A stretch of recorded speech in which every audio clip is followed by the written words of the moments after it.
अब आखिरी सीट की बात करेंगे जो इस पॉलिटिकल चर्चा में शुमार है, फतुआ जी। पटना से सटा हुआ फतुआ। रामानंद यादव वहां से विधायक हैं, कई बार जीत कर आए हैं, पहले का भी इतिहास वहां रहा है, लेकिन फतुआ तो माना जाता है आरजेडी का गढ़।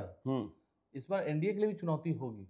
नहीं, एनडीए के लिए तो सदैव चुनौती। हमेशा रामानंद यादव वहां चुनाव जीत जाते हैं। देखिए फतुआ, मनेर, ये सब ऐसे विधानसभा क्षेत्र लोग कहते भी है आम बोलीचाली में, हाँ, क्या फतुआ मनेर भी आज यदि हार जाते तो कहीं बचेगा ही नहीं। मैं भी फतुआ का ही हूँ। अच्छा, आप भी फतुआ? मैं भी फतुआ का ही। आप वहाँ के लोकल? हाँ, तो रामानंद यादव देखिए लगातार कई बार से चुनाव जीत रहे हैं, और यहाँ यादव बनाम राजपूत की लड़ाई, मतलब एनडीए से राजपूत पिछले कई चुनावों से यहाँ लड़ाया जा रहा है, ठीक है ना।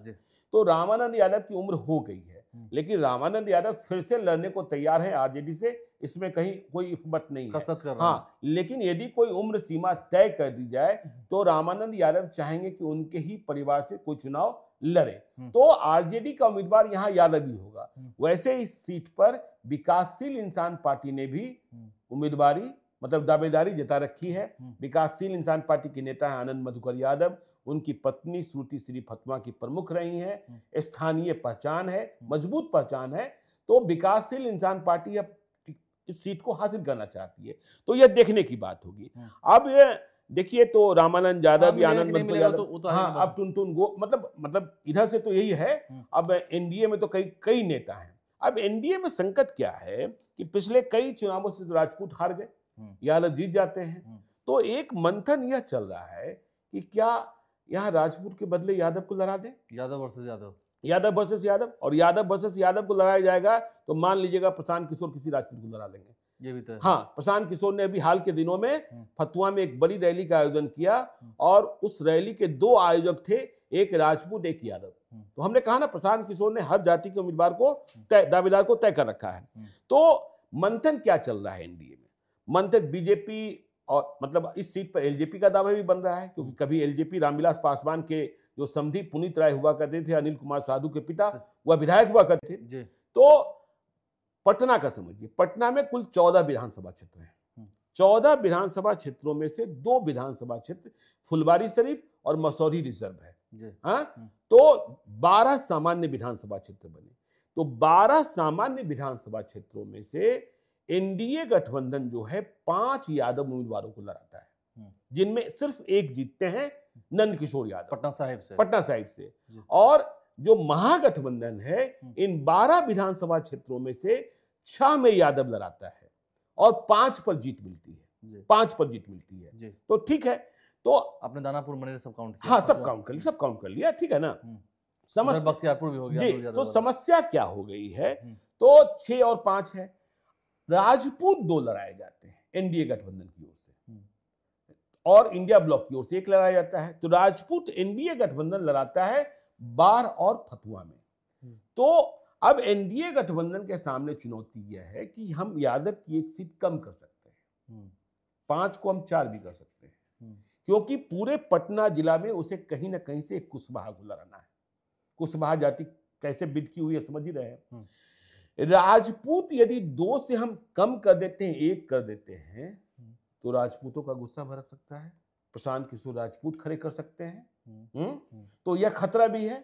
तो बार में तो राजपूत ही लड़ेगा, फतुआ सीट पर राजपूत की यादव। इस पर आपको पता ही होगा 2020 में सत्येंद्र सिंह कैसे बीजेपी का टिकट रातों रात ले आए थे, और अभी भी सत्येंद्र सिंह फिर से लगातार 24/7 लगे हैं। लेकिन हमने कहा कि इस सीट पर एलजेपीआर दावेदारी कर रही है। एलजेपीआर की दावेदारी में 15 दिनों पहले तक सबसे आगे नाम चल रहा था अभिमन्यु यादव का। अभिमन्यु यादव कौन? रामकृपाल यादव के बेटे, और वह लगातार फील्डिंग सजाए हुए थे। लेकिन जब से यह खबर फैली है कि रामकृपाल यादव, जो पाटलिपुत्र लोकसभा का चुनाव हार गए, बिहार के वरिष्ठ नेता, साफ सुथरी छवि, किसी से ऊंचा नहीं बोलते हैं, गांधी मैदान में खुली अदालत लगाते हैं रोज सुबह, तो कहा यह जा रहा है कि दानापुर में रामकृपाल यादव का बीजेपी टिकट कंफर्म हो गया है। उन्हें बता भी दिया गया, सूचना दी जाती है तैयारी के लिए। लेकिन एक बात और ध्यान रखिएगा कि यह चर्चा भी चल रही है कि तेजस्वी यादव इस बार 2 विधानसभा क्षेत्रों से चुनाव लड़ सकते हैं।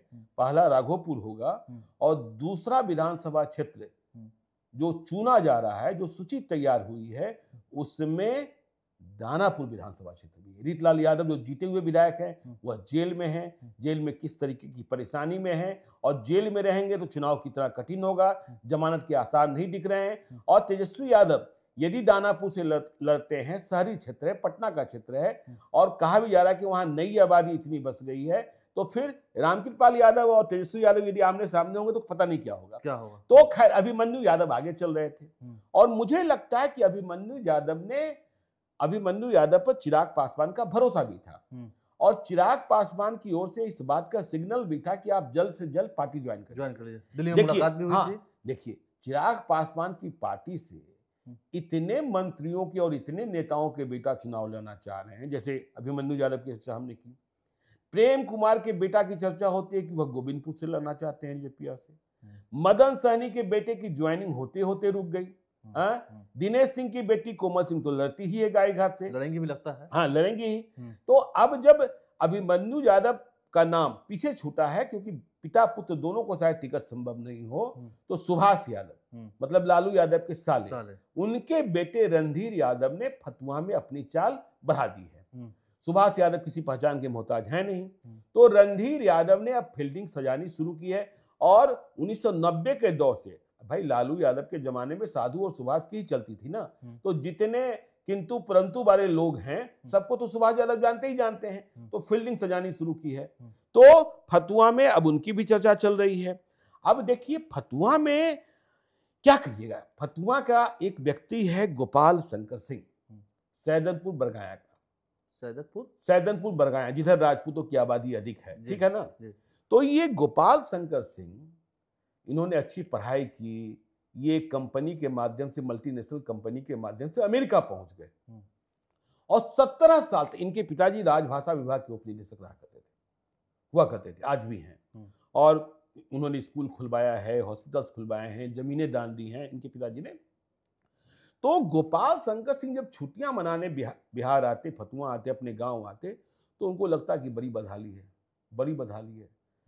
तो क्या भूत सवार हुआ, ये 17 साल के बाद 2006 में अमेरिका गए, और 2023 में यह अमेरिका छोड़कर आ गए। परिवार आज भी वही है, बच्चे आज भी वही हैं, और आकर सीधे सीधे लग गए समाज सेवा में, राजनीति में। अब इनको भी लग रहा है कि हमको चुनाव लड़ना चाहिए। किसान आंदोलन इन्होंने किया, मैं कोरोना के पीरियड में जब अमेरिका में थे वहीं से सेवा कर रहे थे, वहां से लोगों को सहायता भी, तो ये भी लगातार इनके नाम की चर्चा भी लगातार चल रही है कि गोपाल शंकर सिंह भी चुनाव लड़ सकते हैं। ये किनके समर्थक हैं भाई? अभी इनको लड़ना है, तैयारी कर रहे हैं, अभी ये किसी का समर्थक नहीं है, समझे ना, अभी ये किसी का समर्थक नहीं, लेकिन मन मिजाज और जाति के हिसाब से तो एनडीए के समर्थक ज्यादा होंगे, एनडीए के समर्थक ज्यादा होंगे, इस बात को समझ सकते हैं, क्योंकि भाई राष्ट्रवाद की बात करते हैं, राष्ट्रवाद की बात करते हैं, तो और बेहतर फतुहा की बात करते हैं, तो इनकी चर्चा भी होने लगी है। अब देखिए टुनटुन गोप की चर्चा 2020 में भी चल रही थी, 2025 में भी चल रही थी। इनके पास मदद लेने को सब जाते हैं, रविशंकर प्रसाद भी गए थे, ऋतुराज सिन्हा भी जब तैयारी कर रहे थे तो जा रहे थे। तो फतुहा में एनडीए से उम्मीदवार कौन होगा और महागठबंधन से कौन होगा, यह देखना होगा, और भी अपडेट आपको बता देंगे, तो इस पूरी चर्चा में हमने जाना है 4 सीटों की जिक्र हमने की है, क्या चल रहा है, क्या सर्वे बता रहा है, और क्या वहां की जमीनी हकीकत है, हमने आपको बताने की कोशिश की है। कई ऐसे धुरंधर आ तो गए हैं, डटकर लड़ेंगे कि नहीं लड़ेंगे वो भी पता नहीं। कई बड़े नेताओं के भी नाम की चर्चा हो रही है, और कई लोगों ने वादा अपना याद दिलाना शुरू किया है। उनके वादे क्या पूरे होंगे, देखना होगा। हमारे चैनल को सब्सक्राइब कर लें, साथ साथ फेसबुक पेज भी लाइक करें। फिर किसी दिन अलग वीडियो में अलग सीटों की चर्चा करेंगे। बहुत धन्यवाद।